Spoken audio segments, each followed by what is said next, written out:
For today's recipe, my friends at California Walnuts and Florida Grapefruit have challenged me to come up with a new delicious recipe, and I have got the most incredible muscovado sponge loaf cake flavored with Florida Grapefruit and topped with crunchy California walnuts that are soaked in Florida Grapefruit juice. It's going to be a good one.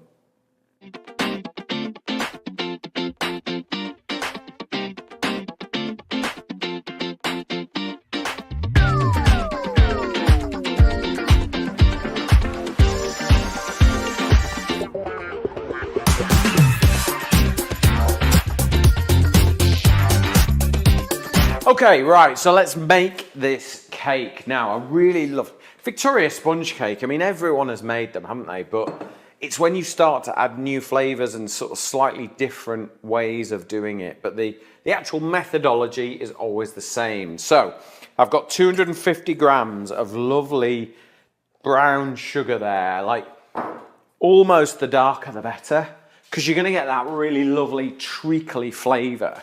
Now, in our house, my wife's just been diagnosed with an allergy to milk, so I've started exploring sort of plant-based butters and seeing what I can do with them. So I've got 250 grams of butter. It's a plant-based one that I'm using today, so if you're dairy-free, it's good for you. If it's not, you can use normal butter, but whatever you like. So it's just 250 grams of butter, and then we're going to start to mix them together. So it's really important that you amalgamate the sugar and the fat together so that they become one homogeneous texture. And that's the first objective when making a good Victoria sponge cake. Okay? You've got that sort of granular sugar that's scratchy, and it just needs working in to the into the butter, and before you add the eggs. Now, if Emily was here, she'd be poo-pooing my methodology, because she chucks everything into the bowl and that's it. Whereas I have a more sort of disciplined approach to a Victoria sponge. I spent, how many months? 2 lots of 3 months with Mitch Turner telling me how a Victoria sponge cake should be made, and I think it's rubbed off on me. Bless her. So just keep working that mixer. So now you can sort of, can you see that, Carlos? We've got that kind of one texture now, and I can't hear that scratching sound, which is what I want. And now, and only now, can we start adding the eggs. One at a time. We want 4 eggs. What I'll do is I'll ask Carlos to put the ingredient list down the side. So if you want the recipe, you can just pause the screen, grab that, and then follow me, and you'll be able to get the recipe, or go to petersidwell.com and I'll post it there for you. Okay? So, work the first egg in, all right? There we go. Now, and only now, can we add the second egg. In it goes. Really important, room temperature. The eggs are far more elasticated when they're at room temperature than when they're in the fridge. So for all my friends in America that keep their eggs in the fridge, get them out. At least an hour before you're going to cook it. Or make it, should I say. Third egg. Did you keep your eggs in the fridge? No anymore. No. But I remember. Does that mean, is that your way of saying that you've been listening to me? Yeah, sometimes. But no, I remember in my home in Spain, the eggs were always in the fridge. Then, yeah, no anymore. Final egg. In we go. Right, that's our eggs. And our job now is to incorporate those and create a new homogeneous texture. So when I say homogeneous, I mean like one texture that will allow the next ingredient to incorporate in. Okay? Okay, so we're good. We're going to add a little bit of vanilla just to give a sort of a rounded depth to it. But we're going to get a really caramelly flavour from the sugars that we've used. And then I need my zester. I found my zester. The problem with having a big kitchen is you tend to lose things and they're never to hand. So you have to go off looking for them. So you make yourselves. Yeah, I do always get my steps in. Right, Florida grapefruit. I've done this recipe now because Florida grapefruit in the UK is in the supermarkets now. So get in there and buy them. They are absolutely delicious. They're fragrant, they're delicious, super good for you, contribute to all-round health, but they add great flavour. So we're just going to zest in a couple of grapefruits, a couple of Florida grapefruits, get the zest in, and then the juice, we're going to soak the California walnuts in the juice so that they take that flavour on and they don't burn while they're in the oven. So there is grapefruit number 1, grapefruit number 2. So walnuts and grapefruit as a flavour combination work really well. And what I wanted to do was then make a cake, that rich, treacly, muscovado-y type sort of cake that would work really well for this time of year. So February, a little bit dark, a little bit cold still. So there we go, we've got the fragrance of the zest of the Florida grapefruits in our cake. Finally, 250 grams of self-raising flour. In it goes.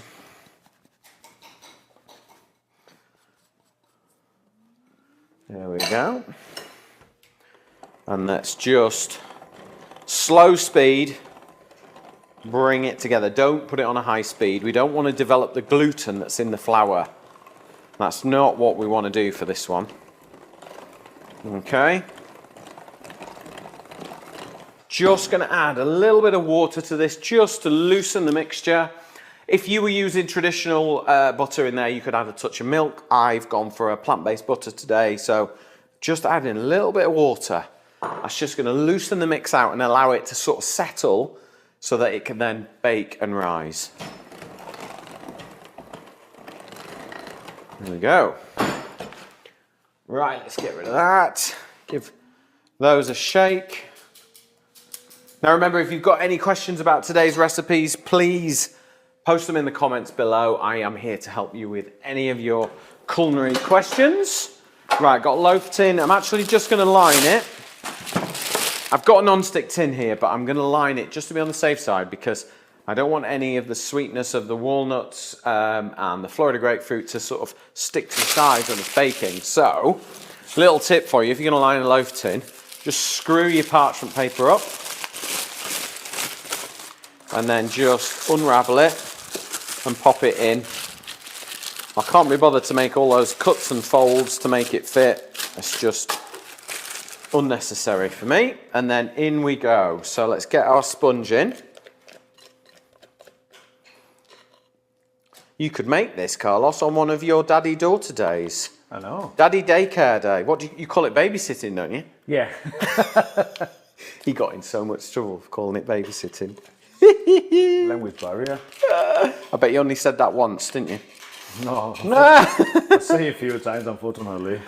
Oh, right, so in with our sponge and then just use the back of your spoon and just push the sponge in. Okay? That's it. You can always lick the spoon. Yum. Oh, yeah. Right, give it a little tap and then just put it to one side. Now, we haven't got a lot of time because that is now going to start to prove and start to rise because you've added all the acidity and the baking powder and the self-raising flour. It's going to start to work. So we need to be quick. Right. California walnuts. For me, I've been working with California walnuts for quite a few years now and they are delicious. They are really, really good for you, good for heart health, great to work with Florida grapefruit. Just an all-round great combination. So let's just chop our walnuts roughly. You don't need to chop them down to sort of like flour, just a rough chop. Okay, that will do. And then grab a bowl, get your walnuts into that bowl. Let's just get all that little bit of dust there.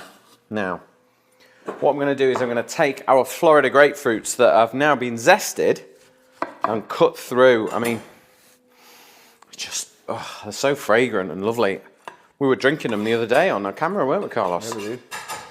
So squeeze your Florida grapefruit over the walnuts, yeah?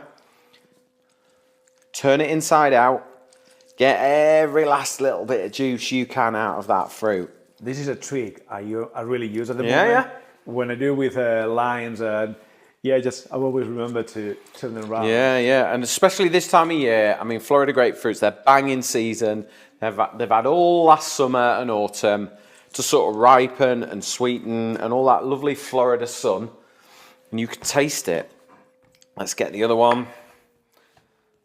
There you go. You can have a little suck on that, Carlos. Thank you. And I will finish. So we've got 1.5 grapefruits in there. Turn it inside out. Get every last little bit. Okay. And then what you need to do is leave that for a couple of minutes just to sort of soak. Just have a wipe down, have a clear up. Get your oven preheated, 170 degrees. And when we're ready to go, they're going to absorb a lot of the mixture. And look at that. I mean, it doesn't look massively appetizing right now, I'll give you that. But what it's done is the Florida grapefruit juice has soaked into the walnuts so that they're not dry. Because obviously, and if you just put a walnut straight at the top of your cake, it's going to burn, okay? Whereas now, it's not going to burn because it's been hydrated and it's slightly soft, but it's got that lovely tang from the Florida grapefruit now.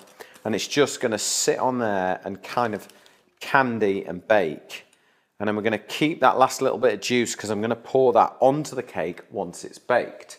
So I've preheated my oven, 170 degrees. It's going to take about 30 to 35 minutes to bake. Once it's fully baked all the way through, it is ready to enjoy.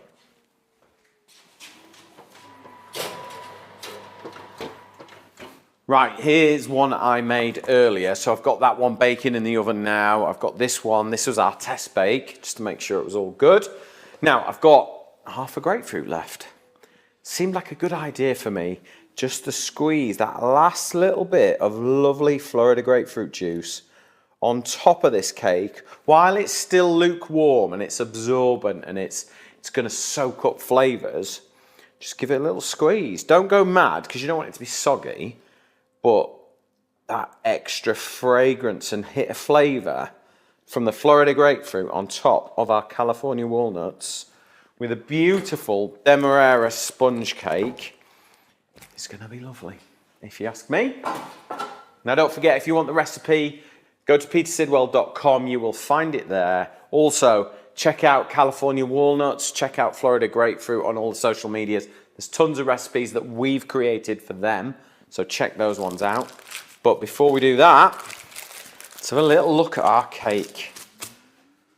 You ready for a bit of cake, Carlos? You know I'm always ready for cake.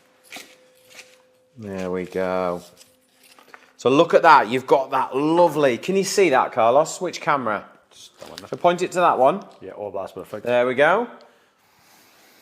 Smells amazing. It really, really does. It's got that lovely fragrant hit from the Florida grapefruit, but it's also got that lovely crunch. Here you go, Carlos. Thank you. Get your lips around that.